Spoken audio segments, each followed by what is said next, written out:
नमस्कार फ्रेंड्स, मैं doctor S के वर्मा स्वागत करता हूं अपने यूट्यूब चैनल स्कॉलर्स नॉलेज पे। हम बात कर रहे हैं इस समय डायरेक्ट क्वेश्चन आंसर सीरीज़ पर, और जो कि हमारा सेकंड सीरीज़ है। आज सेकंड पार्ट है हमारा सीरीज़ का। और इस समय जो हम बात कर रहे हैं, इस समय हम बात कर रहे हैं कंपनी लॉ पे। ठीक है, the subject is company law. पिछले लेक्चर में हम लोगों ने 10 क्वेश्चन पढ़े थे, तो इसमें भी लगभग 10 क्वेश्चन लेकर आए हैं, इवन थोड़ा एक्स्ट्रा नॉलेज भी लेकर आए हैं जो कि हमें जानना ज़रूरी है। चलिए स्टार्ट करते हैं आपका वक्त न ज़ाया करते हुए। पहला question, companies act 1956 has been repealed by. आपको पता होगा, जब आपने शुरुआत में जो भी बच्चे 10+2 लेवल के हैं, है ना, उनको पता था, वो हमेशा से पढ़ते आए हैं कि 1956 में कंपनीज एक्ट पास हुआ, और हम लोगों ने कंपनीज एक्ट 1956 ही पढ़ा। लेकिन अब चूँकि रिपील हो गया है, इसको रिपील कर दिया गया है किस एक्ट के तहत? Companies act 2013। ठीक है, तो इसका आंसर होगा कि कंपनीज एक्ट 2013 ने कंपनीज एक्ट 1956 को रिपील कर दिया। उसके बाद में जो नेक्स्ट क्वेश्चन है वो है, companies act 2013 has been come into force. किस डेट को ये जो है इम्प्लीमेंट किया गया, मतलब केम इनटू फोर्स हुआ? तो ये जो था 20 अगस्त 2013 को इसको लागू कर दिया गया। ठीक है, और इसने 1956 के एक्ट को रिपील किया। आगे नेक्स्ट क्वेश्चन है कि इस क्वेश्चन में ये कहा गया है कि न्यू कंपनीज एक्ट जो 2013 का है, उसमें नई कुछ टाइप ऑफ कंपनीज के बारे में बताया गया, कुछ नई टाइप ऑफ कंपनी इंट्रोड्यूस करी गई। तो नॉर्मली हमने तीन कंपनीज जो है वो इंट्रोड्यूस करी गई थी। ओपीसी का मतलब होता है 1% कंपनी, एसोसिएट कंपनी क्या होती है वो भी आगे चल के डिस्कस करेंगे, और स्मॉल कंपनी। इन तीन का इंट्रोडक्शन किया गया न्यू कंपनीज एक्ट के है। ठीक है, इसको भी हम आगे समझेंगे। Section 149(1) of the companies act 2013 states, जो कंपनी एक्ट 2013 है उसका सेक्शन 149(1) सबसेक्शन 1 क्या कहता है? वो कहता है कि every company shall have 1 women director. Her company को कम से कम एक वुमेन डायरेक्टर रखना चाहिए। ठीक है, तो ये सेक्शन, ये पूछा जा सकता है आपके एमसीक्यू में कि which section is related to the appointment of women director in every company, है ना। तो आप कहोगे कंपनीज एक्ट 2013 का सेक्शन 149 सबसेक्शन 1। क्वेश्चन अभी 4 हुए हैं, लेकिन थोड़ा सा इन्फॉर्मेशन जानते हैं। देखो, एक क्वेश्चन ये पूछा जा सकता है कि सेक्शन 2 सबसेक्शन 20 क्या कहता है? तो सेक्शन 2 सबसेक्शन 20 हमारे कंपनी को डिफाइन करता है। 2013 का जो एक्ट है उसका सेक्शन 2 सबसेक्शन 20 कहता है कि company means a company incorporated under this act, मतलब 2013 वाले एक्ट, या फिर पिछले एक्ट के तहत, अगर कोई कंपनी 1956 के तहत रजिस्टर्ड थी, इनकॉर्पोरेट करी गई थी, तो वो भी कंपनी मानी जाएगी। और अभी जो 2013 वाला जिसने रिपील कर दिया, अगर उसके तहत भी कोई कंपनी बनाई जाती है, इनकॉर्पोरेट होती है, तो उसको भी क्या कहेंगे हम? न्यू कंपनी, या फिर कंपनी के फॉर्म में उसको हम नोटिस करेंगे, कंसीडर करेंगे। ठीक है, हमने बोला था कि अभी जो हम लोगों ने 3 न्यू कंपनीज एक्ट में ओपीसी, स्मॉल कंपनी और एसोसिएट कंपनी, इन 3 का इंट्रोडक्शन हुआ हमारे न्यू कंपनीज एक्ट में। ठीक है, तो ये तीनों कौन कौन सी कंपनीज हैं, क्या है, इनके बारे में थोड़ी सी इन्फॉर्मेशन जानना ज़रूरी है हम लोगों के लिए, चूँकि एमसीक्यू फोकस्ड है हम लोग, तो ज़्यादा डीप में नहीं जाएंगे। ये पूछा जा सकता है कि 1% कंपनी किस सेक्शन में डिफाइन की गई? तो सेक्शन 2 सबसेक्शन 62। सेक्शन 2 और सबसेक्शन 62 में कंपनीज एक्ट 2013 के तहत बताया गया है कि ओपीसी क्या है। और ओपीसी है क्या? वो लिखा है which has only 1 person as member. Member का मतलब होता है शेयर होल्डर या ओनर, है ना। तो अगर हम बात करें कि ओपीसी क्या है, तो ओपीसी वो कंपनी है जो 1 पर्सन रखती है, केवल एक ही मेंबर उसका होता है या एक ही शेयर होल्डर होता है। ठीक है, और वो सेक्शन 2 सबसेक्शन 62 में आएगी। ठीक है, उसके बाद हम पहले पढ़ते हैं स्मॉल कंपनी, फिर पढ़ते हैं एसोसिएट कंपनी क्या होती है। तो स्मॉल कंपनी का सेक्शन जो है वो है 2 सबसेक्शन 85। स्मॉल कंपनी वो कंपनी होती है जिसकी मिनिमम पेडअप कैपिटल जो है वो 2 करोड़ या उससे कम होगी, 2 करोड़ रुपए से ज़्यादा नहीं होगी। अगर कोई स्मॉल कंपनी है और उसकी पेडअप कैपिटल 2 करोड़ से ज़्यादा हो जाती है, तो वो स्मॉल कंपनी नहीं रहती, है ना। तो उस कंपनी की पेडअप कैपिटल जो है वो 2 करोड़ से कम होनी चाहिए या 2 करोड़ होनी चाहिए।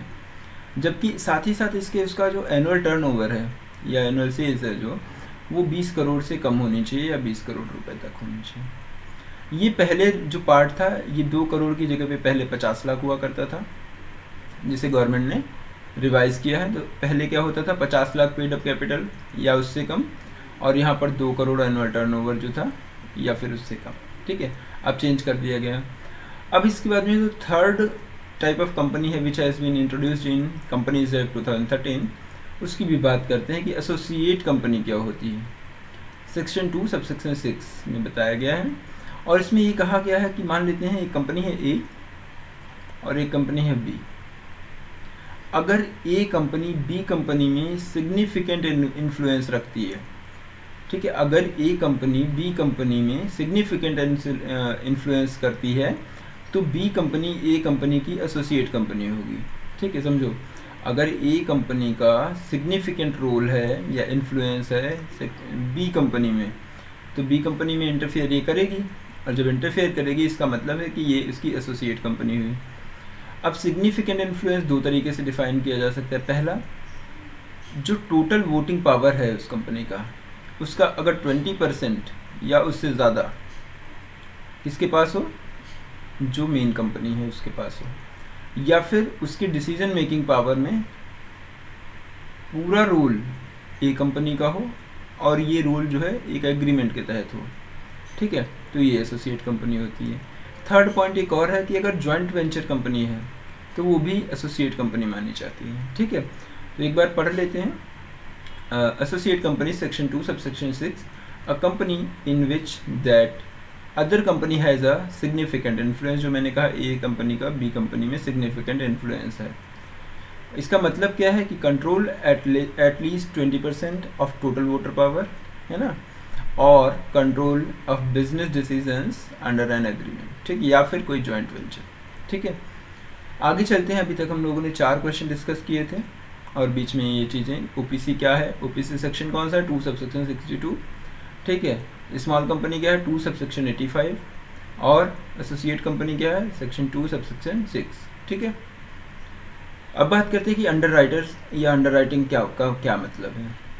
जब कोई कंपनी अपने शेयर्स इशू करती है, पब्लिक से पैसा कलेक्ट करने की कोशिश करती है, तो वो क्या करती है, एक व्यक्ति को अपॉइंट करती है, एक पर्सन को अपॉइंट करती है, पर्सन या कोई इंस्टीट्यूशन जो ब्रोकर का काम करते हैं, है ना, वो उनको अपॉइंट करती है और कहती है कि आप हमारे सारे शेयर बेचने की जिम्मेदारी ले लीजिए। और वो ये जिम्मेदारी ले लेती है वो कंपनी, जिसको ये बोलते हैं।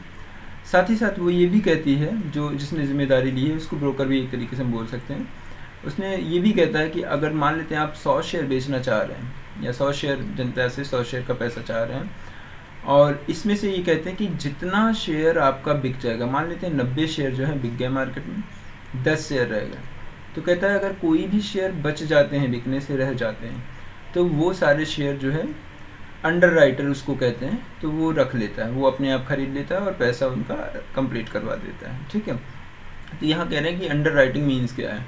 तो अंडर राइटिंग का मीन्स का मतलब है कि जब किसी कंपनी को अंडर सब्सक्रिप्शन मिलता है, अंडर सब्सक्रिप्शन मतलब अगर 1000 शेयर इशू किए तो उसमें से 999, है ना, मतलब 1000 पूरे एप्लीकेशन ना मिले, उससे कम एप्लीकेशन मिले, तो जितनी कम मिलेंगी उतना कहलाएगा अंडर सब्सक्रिप्शन। और जो अंडर सब्सक्रिप्शन होगा वो लिया जाएगा एक ब्रोकर के द्वारा। ब्रोकर में कोई इंस्टीट्यूशन हो सकता है, बैंकिंग इंस्टीट्यूशन हो सकता है, जिसे हम अंडर राइटर का नाम देते हैं। तो अंडर राइटिंग मीन्स क्या है, agreeing to purchase shortfall of shares in a company in case of under subscription. Clear, ये मेरे ख्याल से 6th क्वेश्चन आपको आता है। मैं फिर भी एक बार बता दे रहा हूँ कि अगर एक प्राइवेट कंपनी है तो उसकी मैक्सिमम मेंबरशिप कितनी हो सकती है, वो है 200।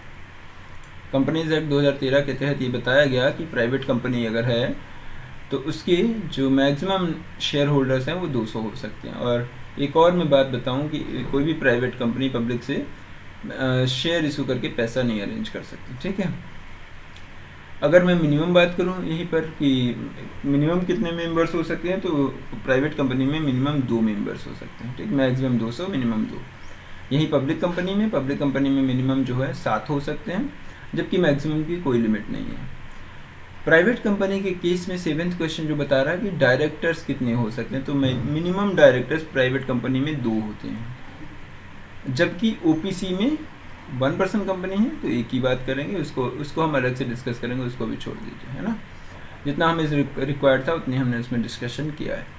तो minimum number of directors in a private company should be 2, जबकि अगर पब्लिक कंपनी का केस होता तो मिनिमम जो डायरेक्टर हैं वो 3 होंगे, वहाँ पर 2, यहाँ पर 3, ठीक है। 2 क्वेश्चन और बचे हैं, डिस्कस करते हैं। एक और चीज़ बताएं कि कोई भी प्राइवेट कंपनी मैक्सिमम 15 डायरेक्टर रख सकती है, अपॉइंट कर सकती है, ठीक है।